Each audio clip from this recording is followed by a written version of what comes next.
Greetings. Hailing frequencies open. Thank you for that introduction, Madam Toastmaster. There have been many captains in the long history of the Star Trek franchise. Today, I want to speak to you about the three captains who I grew up watching as a kid and as a young man. Captains Kirk, Picard, and Sisko. And I want to tell you how they inspired my leadership style. For my three captains, though, I will be asking three questions. One, how I want to be like that captain. Two, but how I actually can't be or am not like that captain. And three, how realistically I can aspire to be like that captain. Let's get started. Engage. First, Captain James T. Kirk, either played by the Shat or Chris Pine. I like to be like Captain Kirk because he was a prodigy. He reached the pinnacle of his career by age 30, being the youngest captain in Starfleet. And the Enterprise became legendary under Kirk's command.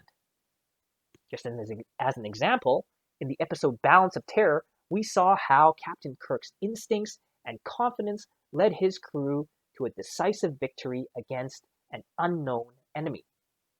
And of course, we all know Captain Kirk gets the chicks. The alien chicks, too. Well, that's nothing to do with his leadership skills, but just thought I'd mention that. How I'm not like Captain Kirk, though, is that I'm not young anymore. Let's not kid myself.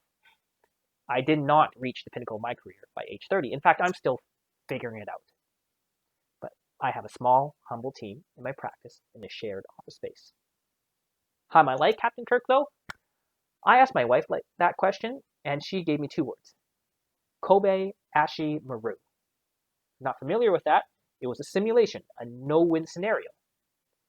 Kirk did not like the fact that it was a no-win scenario and no one can beat the simulation. So he reprogrammed it so that he could beat it and became the only cadet ever to beat the Kobayashi Maru simulation. Now, I'm not advocating cheating or doing illegal things to get what you want. But for me, my leadership style is if I don't like what a situation presents to me, I will challenge it and would rather rewrite the rules than suffer the status quo. And that's how I approach business and life. Don't like the rules? Change them. That's thinking outside the box. And that's partly what made Captain Kirk a great leader. Now, I don't get the alien chicks, though, but I do have this one beautiful human chick. Captain Picard. I would love to be like Captain Picard as a diplomat. For example, how he dealt with the Shellyak in Ensigns of Command. Captain Picard cited the very treaty the Shellyak were using to enforce against the human colony, and Picard used it against them. And then he totally owned them. And that is fantastic leadership. He diffused a high-stakes situation, saved tens of thousands of people by using his smarts, by researching, by using his words, and without firing a shot. That's leadership. Now, I'm not a diplomat. Tens of thousands of lives do not depend on my negotiation skills. Maybe tens of thousands of dollars, but not lives. Comparatively, I'm pretty low stakes compared to Captain Picard.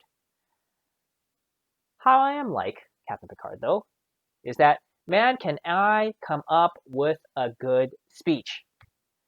In the episode Measure of a Man, Picard's impassioned speech arguing his point that Data was a sentient being and deserves all the rights and privileges of other sentient beings, that was fantastic. And that was what partly inspired me to become a lawyer. And that is how I can realistically aspire to be like Captain Picard. And of course, Toastmasters is helping me get there. Now, finally, Captain Sisko. Captain Benjamin Sisko, the great leader and captain of the space station Deep Space Nine. Unlike Captain Picard and Kirk, though, Deep Space Nine was not primarily Starfleet officers. It had an incredibly diverse crew and populace. It was jointly run by Starfleet and the Bajorans, a foreign and alien species, There were tons of civilians, thousands of civilians on there, and this of many different types of species. Those disparate thousands on Deep Space Nine were a challenge and a source of tension throughout the entire show. But under Benjamin Sisko's leadership, Deep Space Nine's diversity became its greatest strength, and that became so apparent by the end of the series. How I'm not like Captain Sisko, though, is that I have no desire whatsoever to be in a big organization. I have been part of one of the biggest organizations in this country. I had the aptitude, the skills, and the smarts, I believe, to climb the ranks in it, but I hated it. I absolutely hated it. How I can be like Captain Sisko, though, is that Captain Sisko was a great father to his son Jake. He was a single father living on a space station. And under his capable parenting, and I submit to you that parenting is a form of leadership very different from captaining a space station or a starship. Over the 7 years of Deep Space Nine, we saw Jake go from a little boy to a young man with a good head on his shoulders. There was one incident, though, where Sisko took Jake to the Gamma Quadrant as a birthday gift. That led to first contact with the hostile Dominion. And then that led to a war with the Federation and led to the deaths of tens of millions of people and a lot of destruction. But, anything for his little boy. I aspire to be a leader like Sisko in that respect. To be a great father to my own little boy, like Sisko was to his son. But maybe not cause an interstellar war at the same time, though. There you have it, fellow Toastmasters. That's how Captains Kirk, Picard, and Sisko's leadership styles inspired mine. The overall lesson here, though, is that I might not be leading trained officers in a militaristic organization like Starfleet, but I can learn from those captains' attributes as a great leader.